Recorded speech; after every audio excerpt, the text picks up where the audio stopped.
Student learner YouTube চ্যানেলে তোমাদের সকলকে স্বাগত জানাই। আজ আমাদের আলোচ্য বিষয় ষষ্ঠ শ্রেণীর ইতিহাস বিষয়ের ফার্স্ট সামেটিভ এক্সাম অর্থাৎ প্রথম পর্যায়ক্রমিক মূল্যায়নের একটা উত্তর সহ নমুনা প্রশ্নপত্র নিয়ে।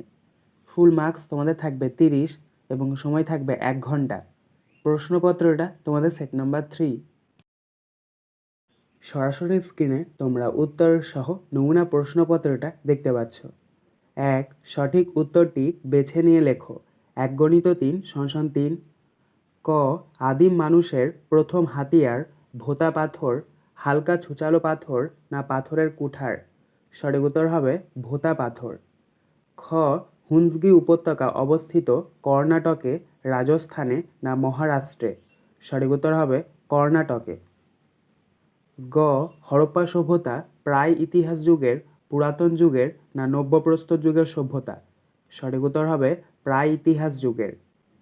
2. শূন্যস্থান পূরণ করো। 1 × 3 = 3। ক.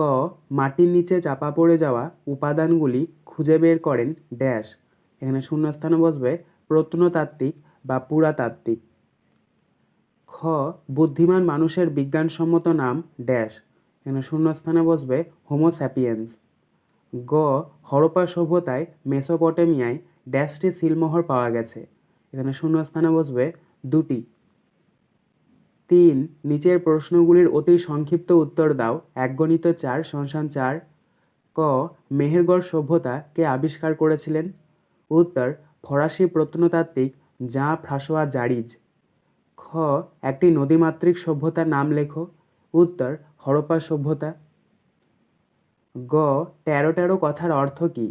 উত্তর 13 কথার অর্থ ষাঁড় ষাঁড়। ঘ. হরপ্পা সভ্যতার একটি সামুদ্রিক বন্দরের নাম করো। উত্তর লোথাল। 4. নিচের যে কোনো 2টি প্রশ্নের সংক্ষিপ্ত উত্তর দাও। 2 × 2 = 4। ক. এপ কাদের বলা হয়?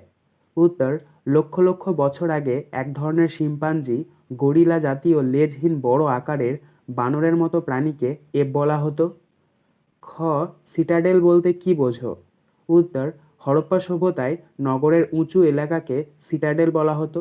এই এলাকাটি একটি বানানো ঢিবির ওপর অবস্থিত ছিল।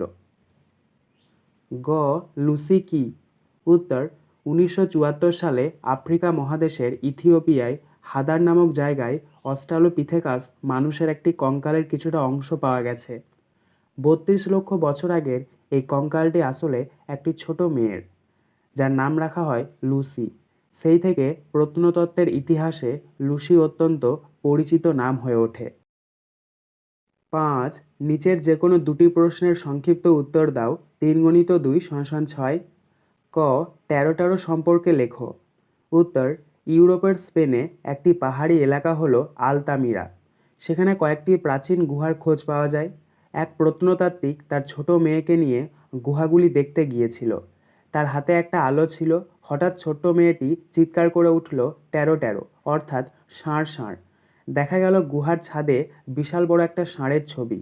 এটি প্রায় 50 থেকে 30,000 বছর আগেকার গুহাবাসী মানুষের আঁকা একটি ছবি। খ. আদিম মানুষ যাযাবর ছিল কেন? উত্তর আদিম মানুষরা চাষবাস জানত না। তারা পশু শিকার করে কাঁচা মাংস ও ফলমূল খেয়ে জীবন ধারণ করত। ক্রমে তারা পশুপালন শেখে, তাই নিজেদের খাবার ও পালিত পশুর খাদ্যের সন্ধানে এক স্থান থেকে অন্য স্থানে ঘুরে বেড়াতো। এজন্যই আদিম মানুষ যাযাবর জীবনযাপন করত। 6.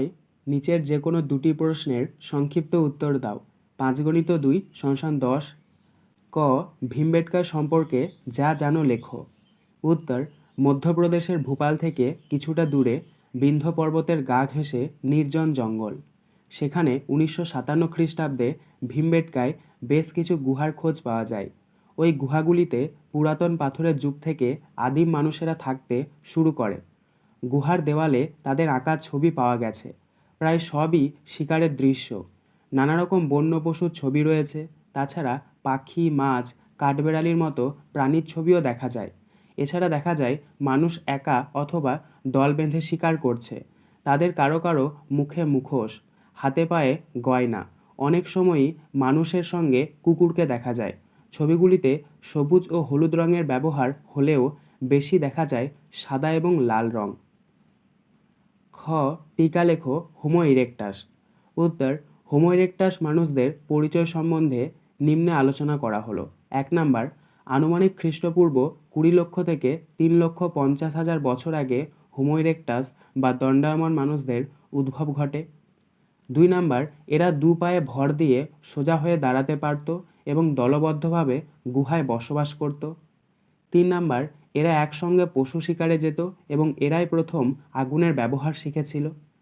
4 নাম্বার, এরা নুড়ি পাথরের হাতিয়ার বানিয়েছিল এবং শেষ দিকে বানিয়েছিল হাত কুঠার। গ. নব্যপ্রস্তর যুগে মানুষের কেমন পরিবর্তন ঘটেছিল? উত্তর. 1 নাম্বার, নব্যপ্রস্তর যুগে বা নতুন পাথরের যুগে মানুষেরা কৃষিকাজ করতে শিখেছিল। আদিম মানুষেরা এই সময় খাদ্য সংগ্রাহক থেকে খাদ্য উৎপাদনকারীতে পরিণত হয়েছিল। 2 নাম্বার, এই যুগে মানুষ কৃষির প্রয়োজনে পশুপালন করতে শুরু করে। এছাড়াও পরিবহনের জন্য পশুকে কাজে লাগানো হয়।